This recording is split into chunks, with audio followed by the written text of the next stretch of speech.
Okay. So today, we are done with our discussion of Bernoulli equation and chapter 3. So, oops.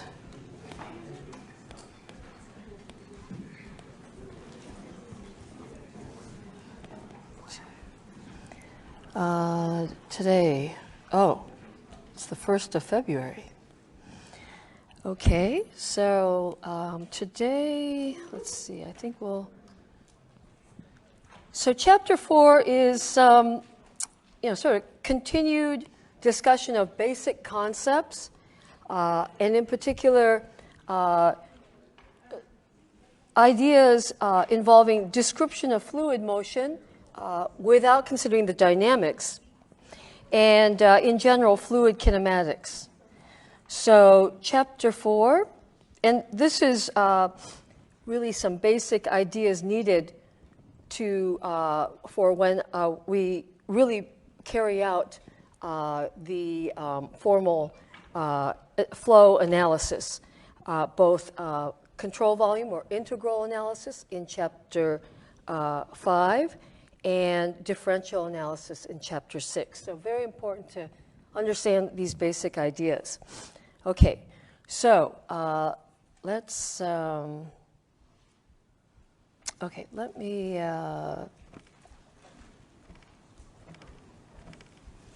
oops, what happened here? Let me,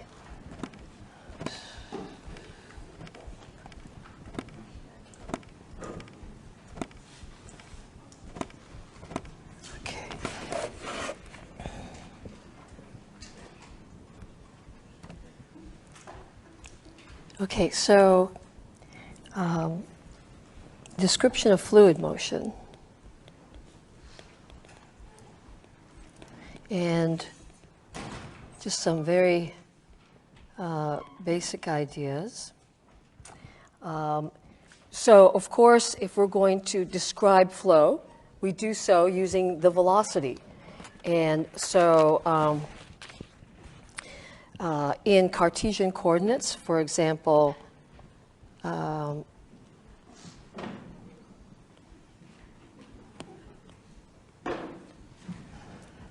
so x, y, z, and then unit vectors I, j, k.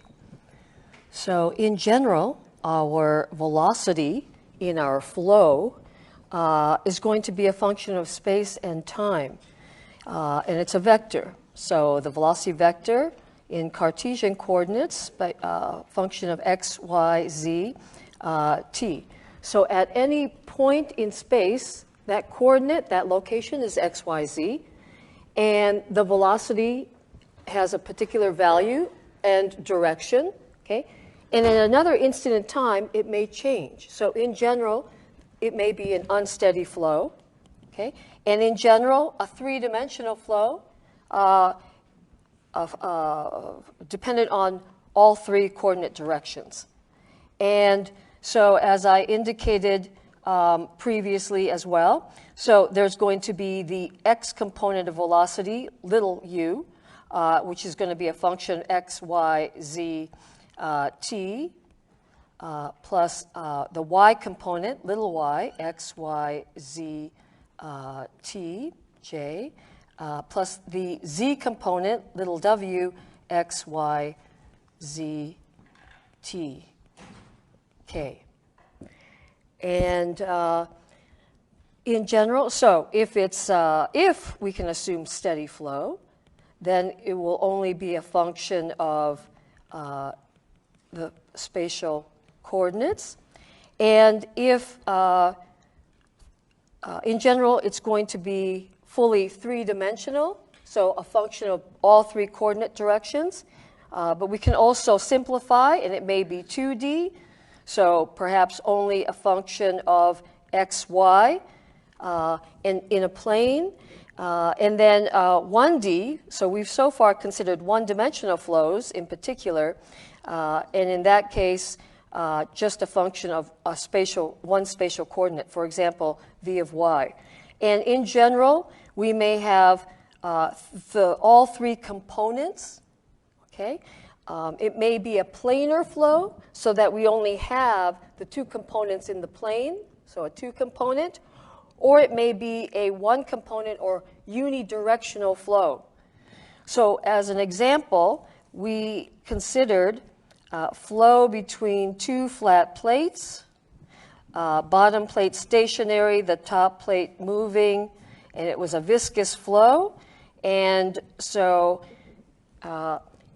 in general, if you have a layer of fluid at rest, and then you have the two plates, and then at t equals 0, you set the top plate in motion, okay? It will undergo an initial transient. So initially, it will be an unsteady flow, okay? But if we don't change the imposed force or the velocity of this top plate, then eventually it will come to steady state, okay? And that steady state velocity profile is the one that we've been considering. So it's that linear function satisfying the two boundary conditions. And so for this flow, the 2D flow, if we define the coordinates x and y, then the velocity vector just has the x component of velocity, which is a function of that one spatial coordinate y. So this would be just the x component, unidirectional, and a one-dimensional flow. Okay? Now, in general, there's two basic ways to describe fluid motion.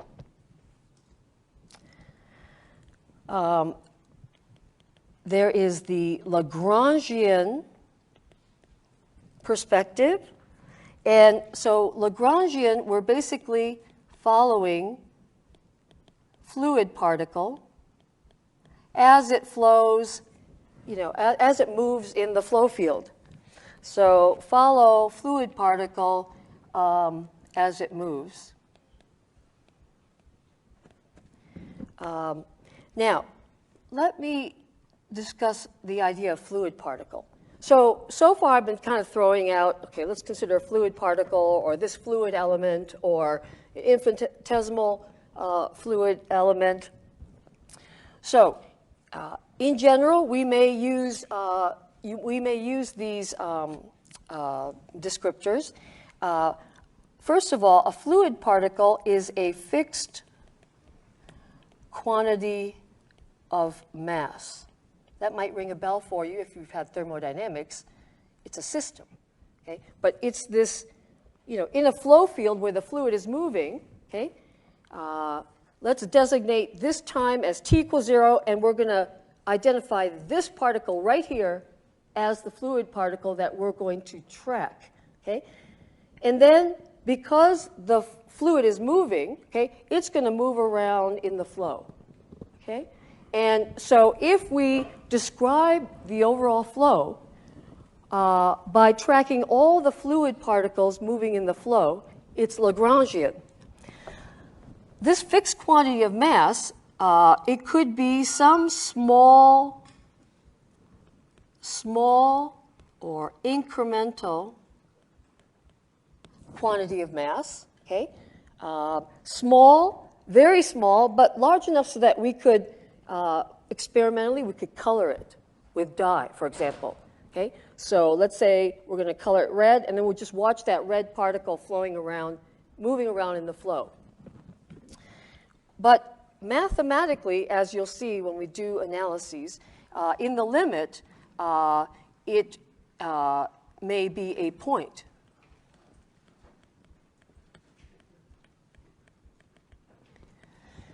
And so that,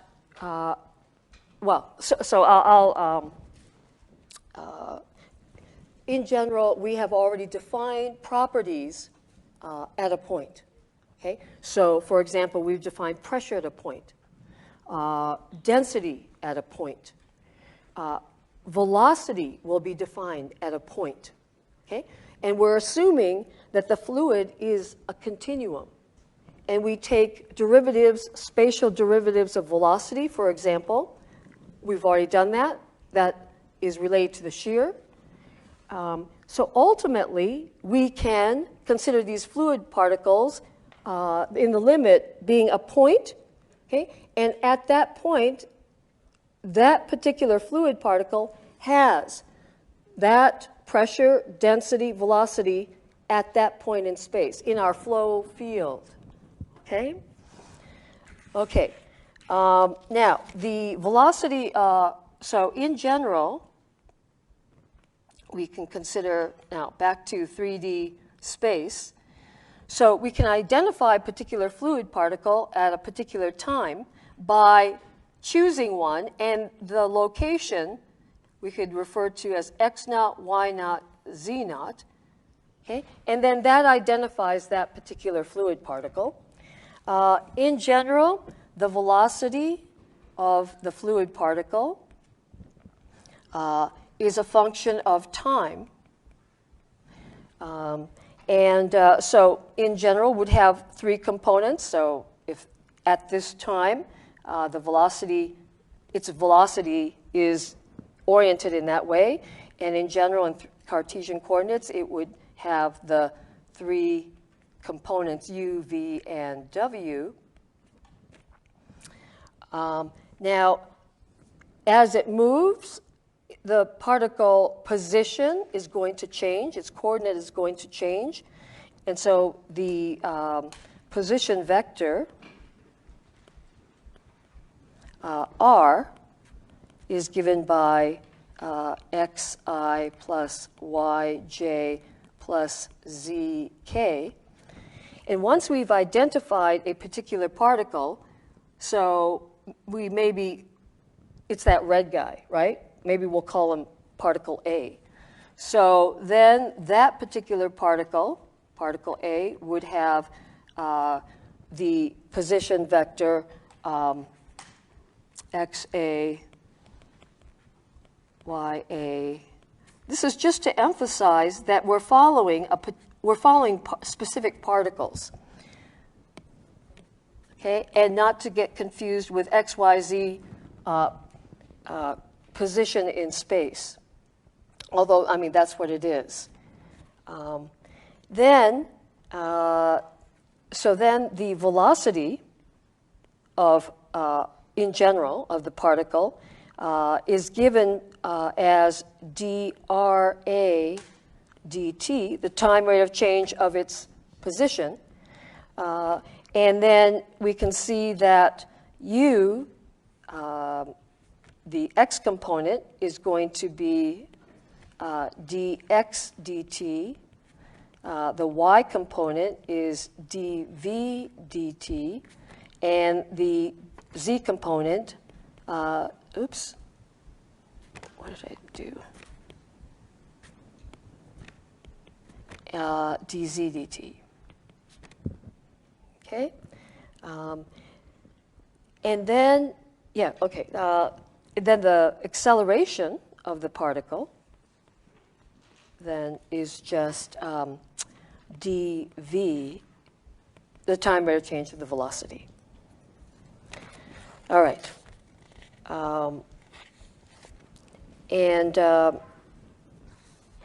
general, we may have a flow such as this, flow through a nozzle, okay? And so let's choose that, that particle A. And so if we follow this particle, okay, it's just moving in the flow, right? It might just be a unidirectional flow, but you can see that as it moves, now, flow through a nozzle. So let's consider, as the example, steady flow through a nozzle. Okay, and we've actually done an example of a nozzle using Bernoulli equation and conservation of mass. Okay, and because we're considering steady, incompressible, conservation of mass would tell you that the flow here, the velocity in particular, okay, is less than the velocity here. this converging passageway, area decreases, so the velocity increases. Okay? But it's steady. So if you look at the velocity at this location here, maybe the exit, it's going to be constant in time. But for the fluid particle velocity changes in time because this fluid particle is moving in that flow. So when it passes this location, the velocity may be, the velocity may be here, this value, and then the velocity is accelerating. And then when it passes the exit, the velocity may be this value. Okay? So the flow field is steady, okay, not changing in time. But looking at it from the perspective of a fluid particle moving in that steady flow, its velocity is changing in time. Lagrangian, that's one approach to describing fluid motion. The other method, the one that we typically use, is Eulerian. The Eulerian description of flow. And here we describe the entire flow field. Emphasis on field, whereas Lagrangian is particle. So the flow field, okay, let's say there was wind and it was moving the air in this room, okay? And if we just look at this flow, okay, it may be three-dimensional and time-varying, and we would be interested maybe in determining the velocity at every point in space within this region, okay? And so we're going to look at it from the point of view of a field. So again, if we consider Cartesian coordinates, x, y, z, and then we have this three-dimensional flow field, and the velocity is described as some function of space, and time. So if we choose a particular location, okay, it may have a particular velocity. If we choose another location, a different velocity. And so what we would want in theory would be maybe some mathematical function in space, so we can determine the velocity at every point in space, and then it may also be a function of time. So the whole thing is changing in time. Okay? And so our nozzle example, we would consider in an Eulerian description just how the velocity changes as a function of space and time through that region, over that entire region of the nozzle. As an example, an analogy, how do you spell analogy? Analogy, just so that you further understand this idea. Sometimes traffic flow, traffic is described in terms of a flow, okay? And so, so let's, my favorite subject, traffic on the I-5, okay? So if we're going to describe it using an Eulerian description, okay, I'm interested in looking at a map, and I want to know the velocity, the speed, the basic speed of the traffic everywhere between, La Jolla and Orange County, okay? And so I might look on the map, and I see I-5, and I can see, let's see, maybe here at this location, the traffic is moving right along here at regular speeds, and then maybe it starts slowing down, and maybe, you know, a sophisticated map, I could choose at any location, and it would tell me, you know, the miles per hour at that location, and maybe downstream north, you know, maybe it starts slowing down, and maybe locally we've got a stagnation point, velocity 0.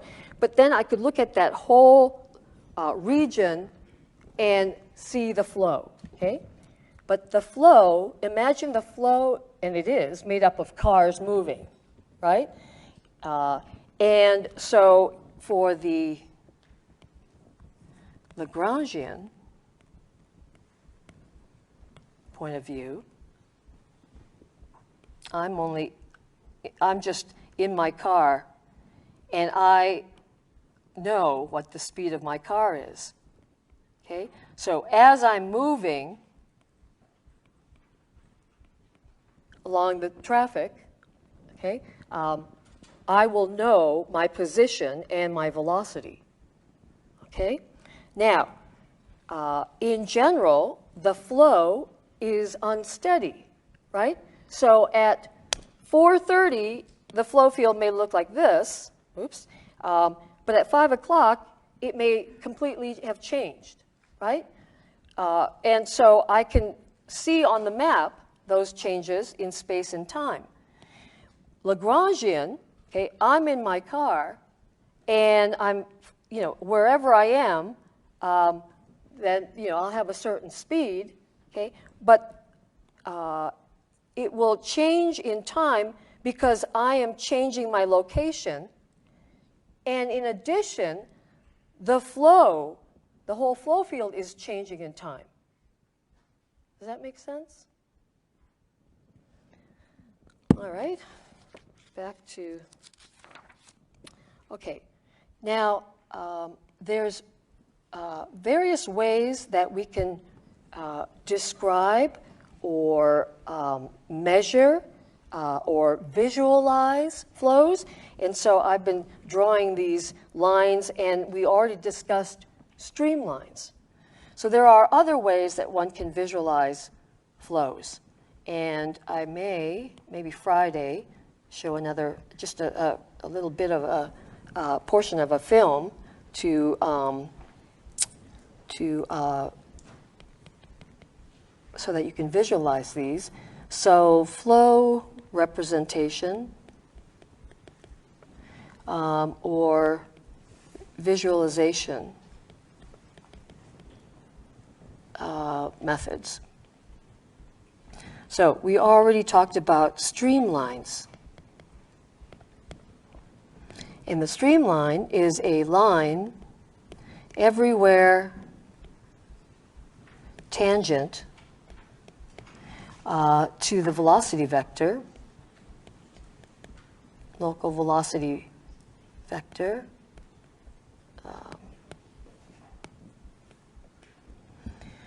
at a given instant in time. Because in general, our velocity may be a function of time, instant in time. Okay, so here, this might be a streamline. And so at this location, the velocity is this. At this location, that line is tangent. At this location, okay? And in 2D, for example, so 2D, the velocity only has, let's say, the x and the y components. So in x, y plane, at a particular location, here's the velocity vector, can be broken out into the x component and the y component. And right here, the slope, we can evaluate dy dx as being v over u.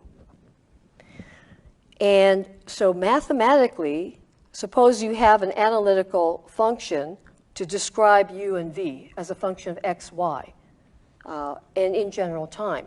Okay, but let's say it's steady. So you have the function of x and y here, and then if you integrate, you could get the equation of the streamline. Okay, and I'll have you do that in the next homework. If it's an unsteady flow, you can maybe eliminate the time here and then get the equation of the instantaneous streamline. So in general, if the flow changes in time, you could evaluate the streamline at an instant in time, but at another instant in time, the streamline may be different in general because it's unsteady. So those are streamlines, and we've already discussed and used that idea. Another way to visualize the flow is path lines. A path line is the path or trajectory traced out by a fluid particle moving in the flow. And in general, we evaluate it during a specified time interval. Okay? Differs from streamline. We could take an instantaneous, describe and determine the streamline at an instant in time. A path line, now you're following a fluid particle. So let's say we have some flow here, and we've identified or selected a particular particle. Let's say it's that red guy, particle A. Okay? And as it moves in time in the flow, okay, we can watch it. We'll take a camera and see that red guy moving in the flow. And then during a specified time, time interval, it'll have moved, and then we can trace out its path, and that's a path line. Okay? So this is particle. It's the path of a fluid particle moving in the flow. Now, recall that the fluid particle, its velocity, now let's say it's 2D. So the x component of velocity is dx dt. The y component of velocity is dy dt. And so if we, for example, know the velocity, we can integrate these equations, and then get an equation for the path line. Another thing I'll have you do on the homework. Okay, then the third method is a streak line.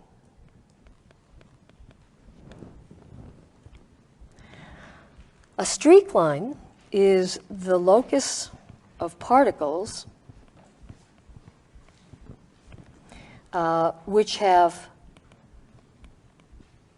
passed through a prescribed or particular point. Okay, so this can be done experimentally by, okay, so let's say we have some flow here.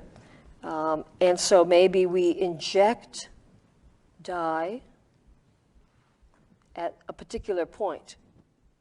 Okay, so we're essentially coloring all the fluid particles that come out of this location here, or basically they start here. Okay, they all pass through this point. Okay, and within some interval of time, we have all these fluid particles, and we just keep injecting dye, and the locus of all the fluid particles that pass through this point is the streak line. Okay? So this also occurs over a duration of time.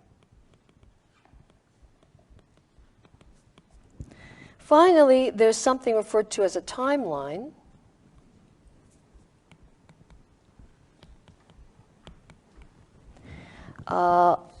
And so the timeline is a set of fluid particles that form a line.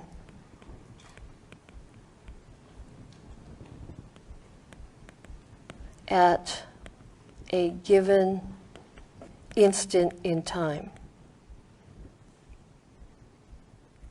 Okay, so let's go back to, as an example, our flow between the two flat plates,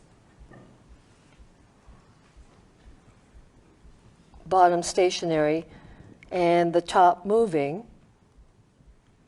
say at some big velocity u. Okay, so the timeline, a set of fluid particles that form a line. So at at the initial instant that we're going to describe this timeline, let's color all the fluid particles along this line. Okay, and of course recall that the underlying velocity is a linear function, right? So this dark blue line, so this is, let's say, at t naught.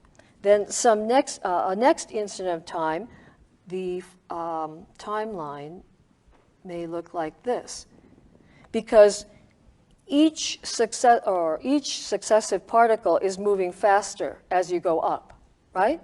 So at some small interval of time, delta t, okay, they all moved to this location. And then another, so this might be t1. And then another instant time here, t2, okay? So the timeline, the darker blue lines, are indicating the location of each of those fluid particles at an instant in time. So we can then see it's a linear velocity distribution, and just watch the fluid particles move. Okay? The light blue that I drew, that's the velocity profile. Okay? And that may be constant in time, right? It's a steady flow. Okay? All right, and then importantly, so in general, if you have an unsteady flow, okay, these will differ from each other. They're distinct, right? And even a streamline, instantaneous streamlines in an unsteady flow change in time.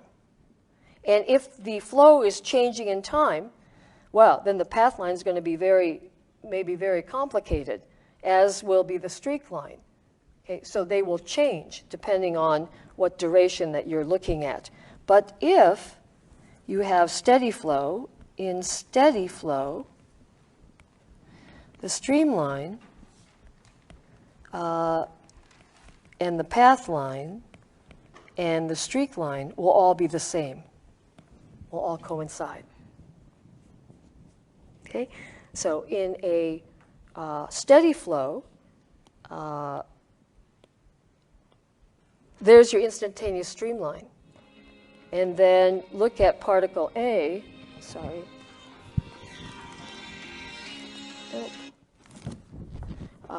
Looking at particle A, if it's steady flow, then the velocity is constant in time, okay? And so this guy is going to move here, and it's going to follow, it's going to have the velocity along that streamline, okay? But it'll trace out a path line. And if we had injected dye at this location, all fluid particles that pass over that point will have the same path line, and it'll map out a streak line. Okay. Oops. Now, we discussed the velocity. So we can then consider the acceleration. Very important, because when we apply F equal ma, we're going to need the acceleration.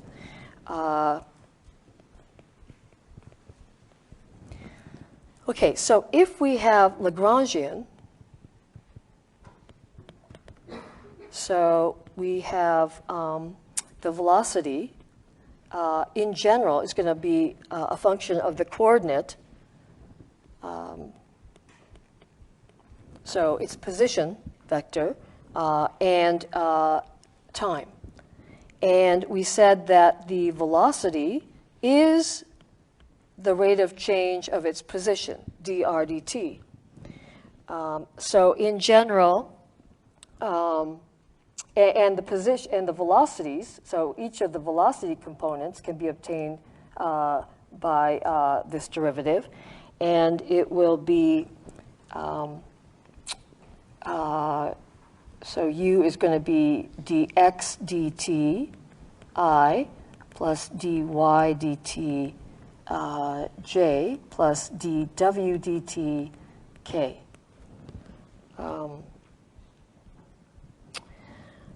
Okay, so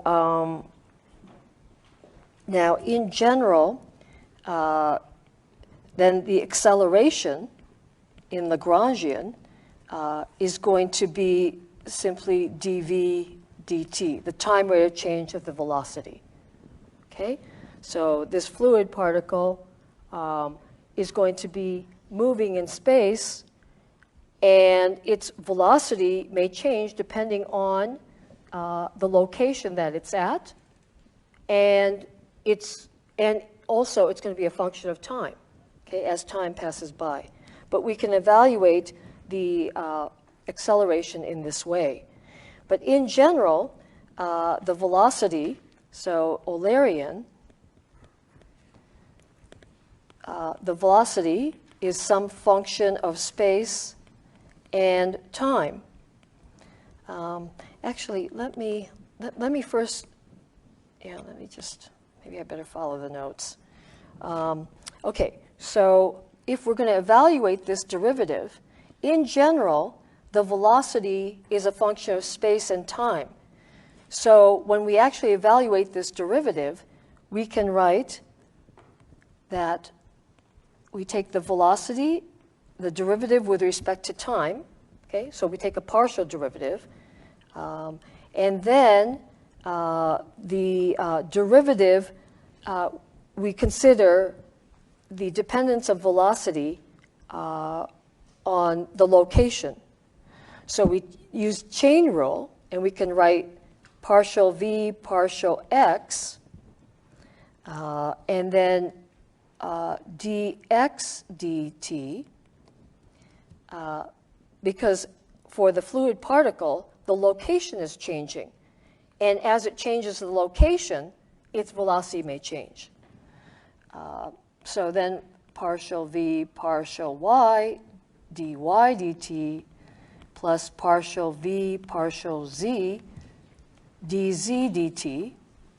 Okay? But this is the local x component velocity, and this is the y component, and this is the z component. So we can write this as, here now, the velocity, if it's an unsteady flow, may change in time, partial v partial t, plus, now we can write this as u partial v partial x. So because the fluid particle is moving,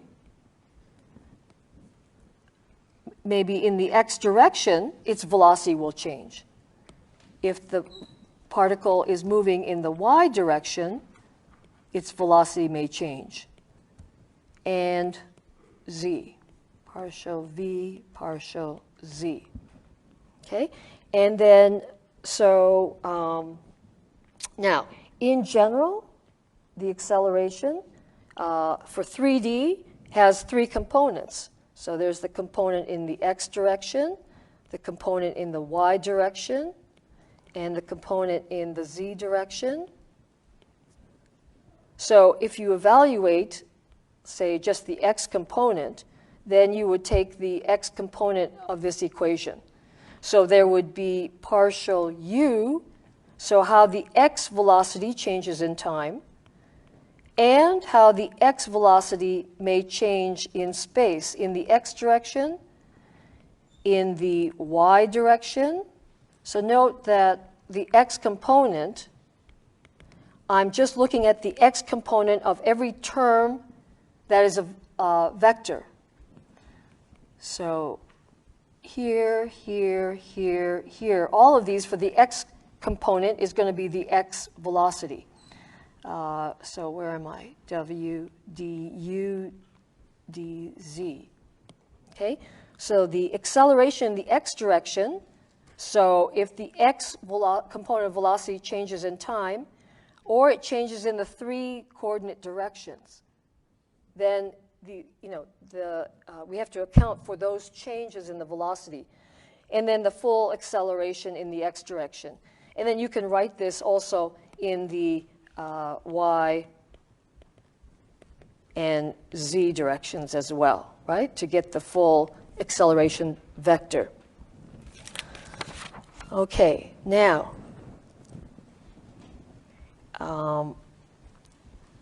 so you can kind of see from this equation here,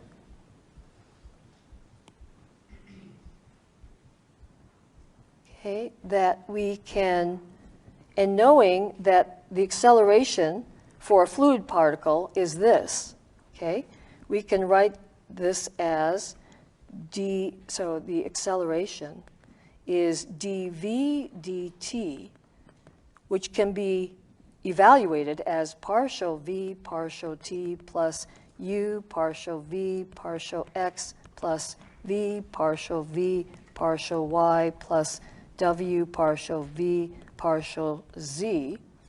Okay, now on the right-hand side, we can simplify this, writing in vector notation.